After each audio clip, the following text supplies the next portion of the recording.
जुड़वा शहरों में 230 मिलीमीटर बारिश, नाले बिफर गए, गाड़ियां बह गईं। इनखला का हुक्म। रावलपिंडी और इस्लामाबाद में कल रात से होने वाली मूसलाधार बारिश ने जल थल एक कर दिया। नाला लई में पानी की सतह बुलंद होने के बायस खतरे के अलार्म बजा दिए गए हैं।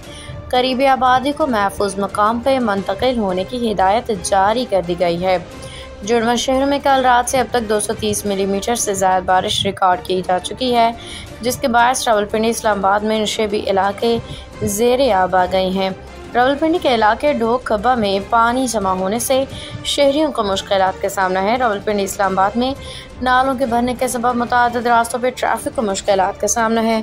बारिश के बायस नाला लई में पानी की सतह कटारियाँ के मुकाम पे 20 फीट और गोवाल मंडी पुल पे 19 फीट हो गई है, जबकि दरिया समां में भी पानी की सतह बुलंद होने से पुल ज़ेरे आब आ गया। नाला ले के एतराफ़ में खतरे के सायरन बज गए। नाला ले के एतराफ़ में खतरे के सायरन बजा दिए गए हैं, जबकि रेस्क्यू वासा, सिविल डिफेंस समेत तमाम इदारों को हाई अलर्ट कर दिया गया है।